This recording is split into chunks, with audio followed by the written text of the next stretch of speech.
Hey everybody, welcome to LSBTV. Ted Godwin here alongside Ryan Arrowood, here to give you everything Victoria soccer. Still not sponsored by Phillips. We can try. Nice.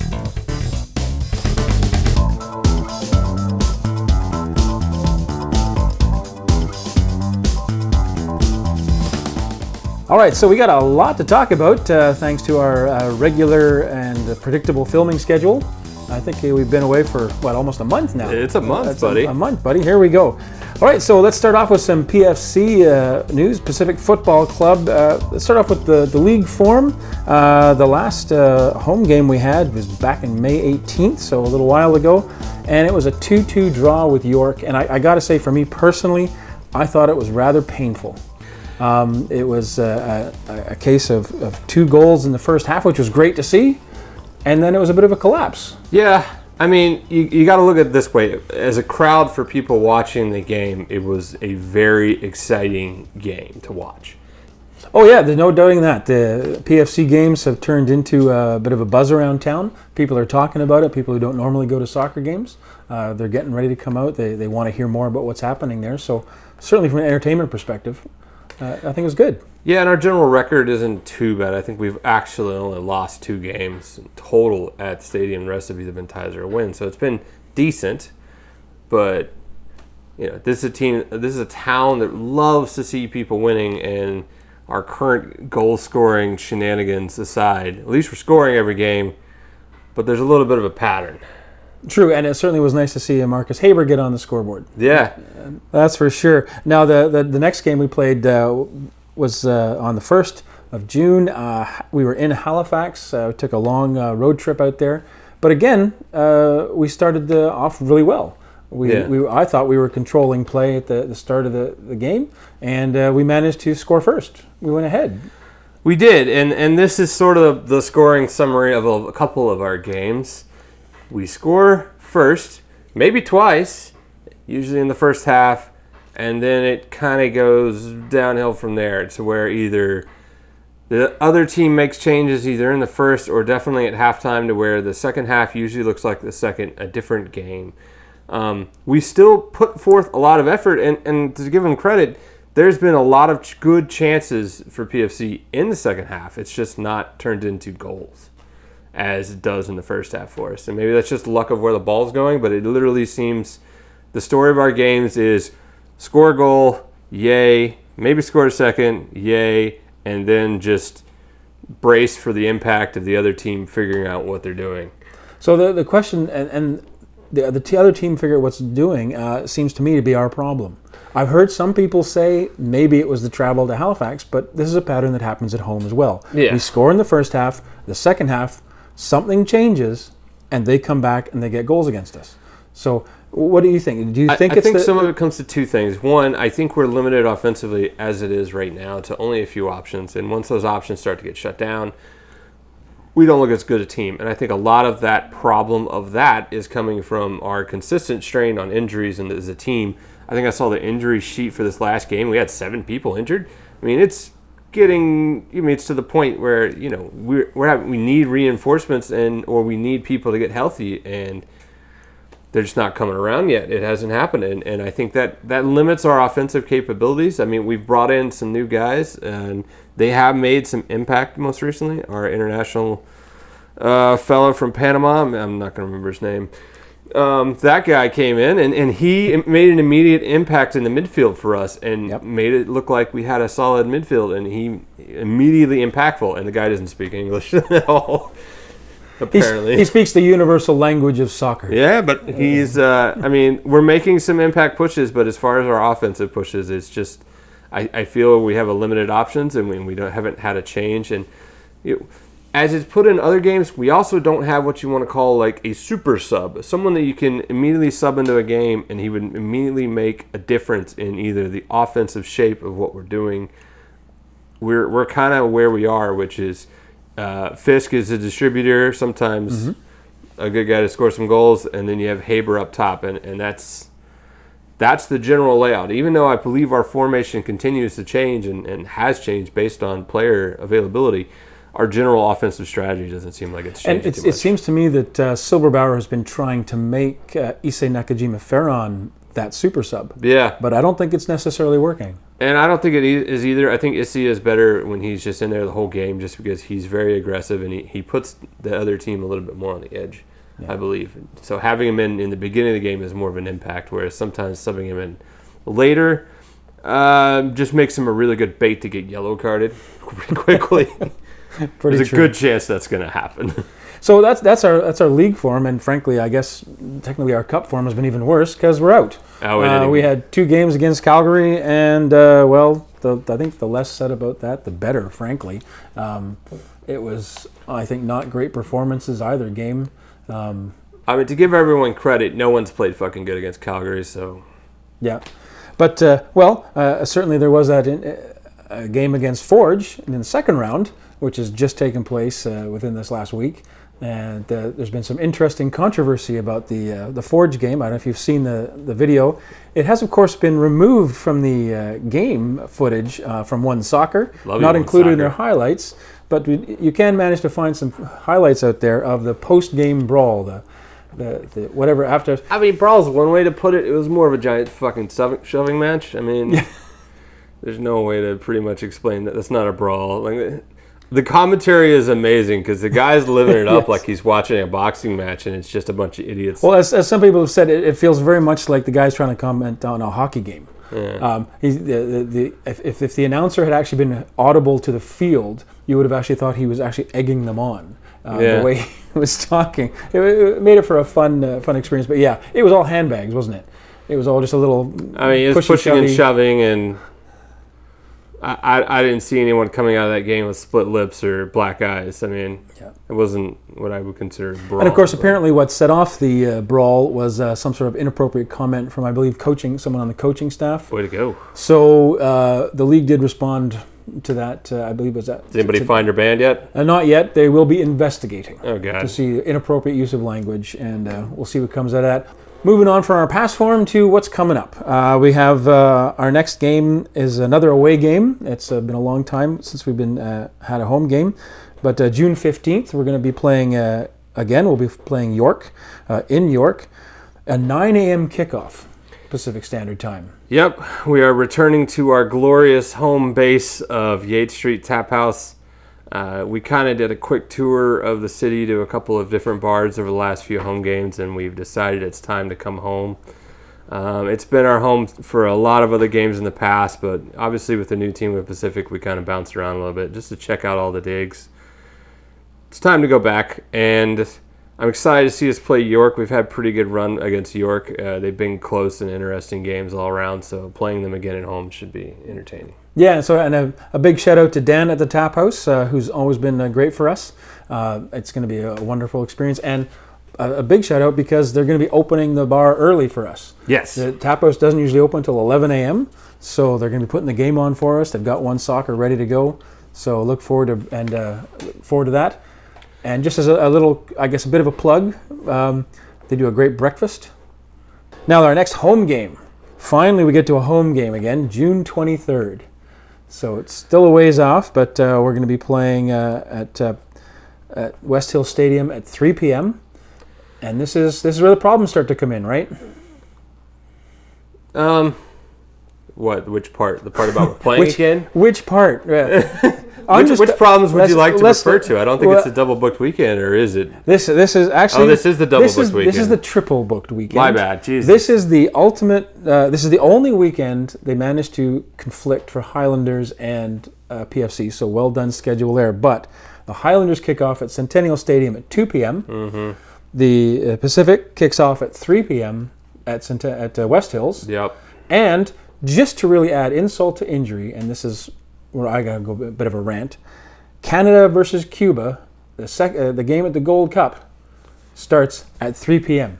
The exact same time we're kicking off. And I got to say, I've been all over social media complaining about this. I think that CSA should simply say, right, if you're a CSA professional league, you don't play when the Canadian national team plays. I mean, at least by an hour or so off. The genuine difference was the Gold Cup has never taken place during a FIFA break. No, this is true. Yeah. The Gold Cup is the main culprit here. The Gold Cup does whatever the Gold Cup fucking wants to do at this point. So the conflict wasn't even a fault really of CPL or CSA, I don't think. Or CSA probably had some say in the Gold Cup, but my understanding is the Gold Cup is CONCACAF's baby. Even though we have a fucking Canadian dude on the CONCACAF, isn't he the president? Yeah, well... Sure, but I'm not going to let them off the hook, the local teams, because sure, there's an issue with CONCACAF scheduling, but this schedule has been known for months, right? The fact that PFC could not reschedule a game to start later or earlier is what kind of upsets me. And also, I think it's a huge opportunity missed, right? You could have it so that it was set up so that there's a watch party at the stadium, and put up the screens, show the game, before or after. I'm not sure which would work better. And maybe technically I'm not sure if they could do it, but at least they give people an opportunity, right? Yeah. I think it's good marketing. And it's happened for years. I mean, here in Victoria, every time the World Cup or the Gold Cup comes along, there's always conflicts. It's not too surprising, even from MLS point of view, where I was at before, like, this happens all the time. Gold Cup just doesn't pay attention, and it doesn't care. And... you don't see this shit in Europe. How about that? Mm-hmm. Well, exactly. You don't. I mean, they somehow have their stuff together to where if there's a championship that's not a league championship going on, shit doesn't conflict. You don't have the team playing in two places at once. And of course, they don't play through the summer, so it's a little easier for the leagues. That's not too bad. There will, of course, be some viewing parties coming up for the Gold Cup. So if you're interested in watching some Canada games, at least on Saturday, June 15th. Now that's the same day York plays, PFC plays in York. That's at 9 a.m. Canada then plays at 4 p.m. Versus Martinique. Now I don't think we've determined if it's going to be an all-day watch party yet at the Tap House, but it looks like we have there's a third complication on that. Double red reservation. So that means there's technically 4 games. No, this is the 15th. Sorry. June 15th. June 15th? What's the... PFC. PFC. Canada, right? Canada, Martinique. Is it noon?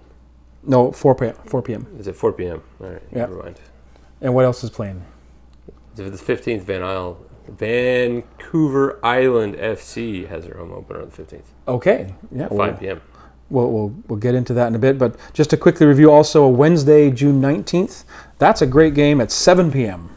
Mexico versus Canada. Oh, yeah, that won't be at the Tap House. We'll be there watching that. For us, that is basically going to be the final. I mean, right? Anytime you play Mexico, that's... We are the 2 favorite out of the group, I think, at this point, or at least 2 of the better teams in the group, and that will pretty much determine who wins our group. Oh, exactly. I'm fairly certain. It's not going to be, was it Martinique, and who's the 4th team in our group? It's not Mexico, obviously. Well, it's Cuba, Martinique, and Mexico. Yeah, so the chances are high that Canada and Mexico would advance, but who wins the group will probably come down between that game. So we mentioned them briefly earlier, talking about the scheduling conflicts on the 23rd, but Highlanders FC, they're doing pretty well this season. They are the bright spot in terms of men's soccer, at least. Right now. I never thought I'd say this, but I'm more excited to go to a Highlanders game at this point because we are kicking ass. Even though we're not top of our division, we're in 4th, but it's a massively contested division. We have 2 games in hand, I think, above everyone that's above us. So very quickly, I think we're only 5 points out of being first in our division, and we got 2 games in hand on everybody. So you can see really quickly how we're in good position. We're in a ridiculously good position, and that coming up. And then the Juan de Fuca Plate starts soon. The first match is June 7th.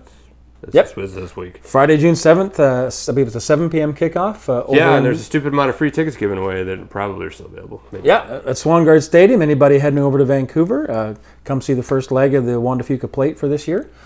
Should be an exciting match. I will give props to them, however they work that out to where you could literally go sign up, get a free ticket, and a $5 donation to charity.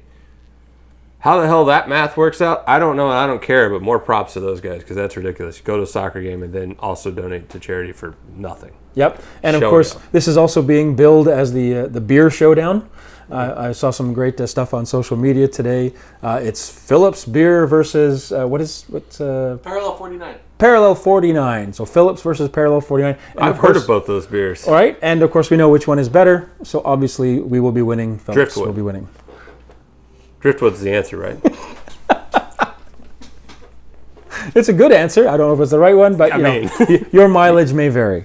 Some other good news coming out of Highlanders that relates to PFC, and this is something that excited me really recently, was on the away trip to Halifax. One of the PFC's regular keepers was unavailable due to injury, so they called up another former Highlander. So Van former Hola, Highlander gets hurt, and then we get another Highlander. Right. So it's actually nice to see Van Hola go with the team to Halifax. He didn't, of course, play. You seldom play a substitute. He did actually have a permit, though, so he was there. There was another guy also training with the team that doesn't have a permit that was there from Highlanders. So technically 2 members of the Highlanders were there with PFC on that trip. And, well, this is good to see because it's something we wanted to know. Like, as soon as this team got announced, we all asked the question, how does this relate to the Highlanders? Right. How does Pacific FC and Highlanders get along?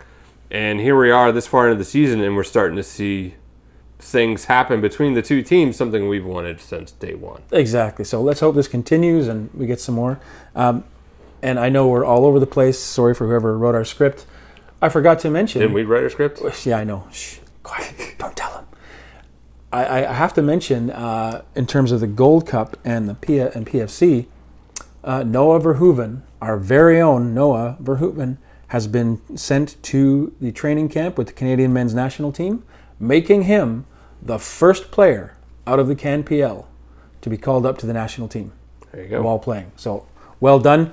Obviously didn't make the actual roster, but he's down there training with them, getting a good look in. He'd been. Did they announce the roster yet? The roster's been up for a while. But so getting invited to camp is a big deal, though. But he got invited to camp, and what's really kind of good is that this will actually continue what he's done before, because he actually has been played, I think, for the U20 national team. Yeah. So continuing that development, hopefully we'll see some more kids there. Ben Fisk, hopefully, will be there next time. Yeah. It would be kind of nice to see. And always great news there.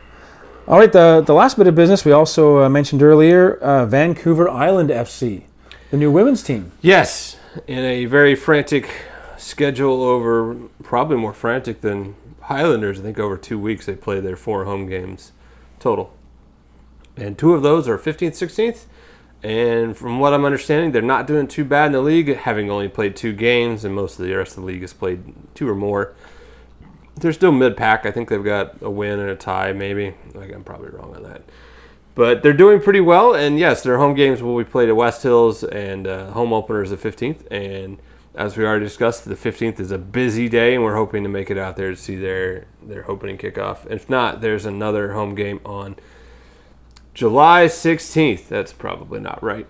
It's a doubleheader between Pacific FC and Vancouver Island FC, and that will be an interesting time to basically sit and catch 2 games in one day. Right, yeah, that's going to be kind of an interesting opportunity. I guess we'll start the pre-game party, our tailgate, much sooner. If security's like it usually is, you just walk in and out anyway.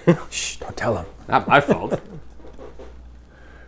Okay, so I think that kind of wraps us up. It catches us up in the news, what's going on in town. Oh, I forgot about Goal of the Week. Sorry? We forgot about Goal of the Week. Goal of the Week. Oh, right. Our captain, I don't remember his name, Joseph Morgan? No, Highlanders, USL 2, yep. Yeah, he won Goal of the Week in the end of May. So it's always nice to see some solid recognition from our team. That's a bit of a good wrap-up of what's been happening in soccer on the island here, I think. So for Lakeside Boys, I'm Ted Godwin. I'm Ryan Arrowood. And we'll see you on Pitchside.